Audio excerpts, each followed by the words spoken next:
Michael Gove still wants to be Prime Minister. We know this because this week he supported the reintroduction of beavers in the wild in England. He knows that one of the most important but least reported issues that did for the Conservatives at the election was animal rights. For many consumers of social media, the big election issues were not Brexit, or Theresa May's mechanical personality, or her dementia tax, or Jeremy Corbyn's promise to abolish tuition fees. They were worked up about May's support for fox hunting and her failure to mention a ban on ivory sales in her manifesto. Now Gove, as Environment Secretary, is on the side of the animals. He is banning bee-harming pesticides, insisting on CCTV in slaughterhouses, and supports a ban on trading ivory. He even says all the right things about climate change. The Green Party has praised him.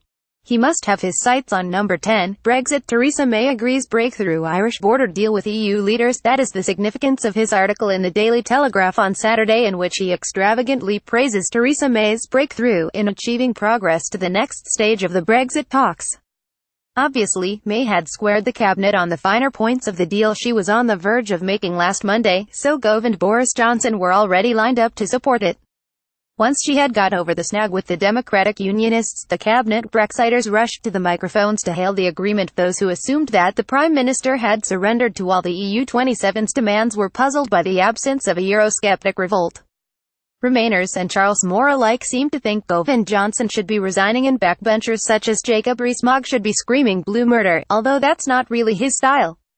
Moore, Margaret Thatcher's authorized biographer, complained that May had conceded on the money, the authority of the European Court of Justice (ECJ) and the Irish border, but of course May would not have agreed the deal unless she could take her levers with her.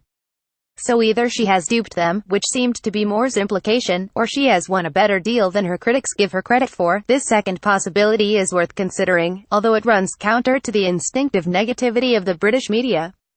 Theresa May doesn't want to blow her own trumpet because she doesn't want to offend the people with whom she faces another 15 months of negotiation. But it is worth noticing three things. 1. The UK has promised to pay no more than we owe.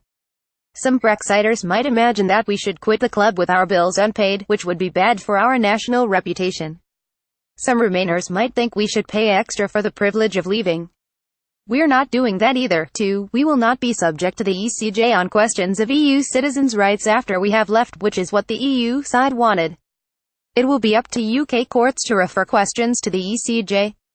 I cannot see how that infringes British sovereignty, but even if more can, it is a provision that will last only 8 years rather than forever, as the EU wanted, once it had retreated from insisting on ECJ authority in the first place. And 3. The Irish border question has not been solved, and is not even close to being solved, yet the EU side has agreed to move on to the next stage anyway. It may not be game, set and match to Theresa May, but it is far from the capitulation claimed by Tim Montgomery, founder of the Conservative Home website. This is a big moment for both ends of the Brexit spectrum.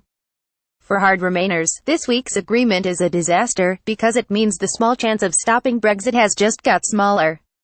And for the Cavalier Leavers, it was the moment they could no longer avoid meeting reality. It was not May's agreement with the EU 27 that was a surrender, it was Gove's Telegraph article.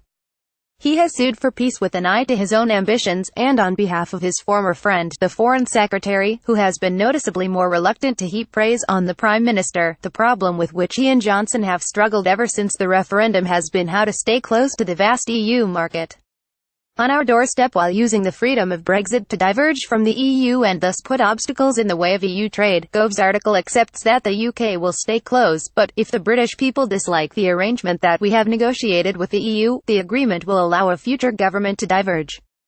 Some people assumed he was talking about giving the people a vote on the terms of Brexit, but in fact he was trying to make the Eurosceptic case for alignment, the ambiguous phrase in this week's deal that actually means partial alignment with EU rules. His argument is that we might keep up our convergence with the EU for a while after Brexit, but then we can decide to diverge. At future general elections, we can decide to change whatever trade deal we might have struck with the EU. This is not wholly convincing. The EU will insist that any Brexit trade treaty binds Britain into sticking closely to its rules and that it cannot easily be changed. Simply observe the case of Switzerland, which tried to exclude itself from the rules on free movement of people in 2014. Threatened with losing all its other trade agreements, it backed down. The generous interpretation of the Prime Minister's handling of the cabinet Brexiters is that her careful management has kept them on board. In fact, Gove has been kept on board by a combination of his ambition and being forced to accept the realities of leaving the EU. More about Michael Gove. Brexit. Theresa May. Boris Johnson. Reuse content.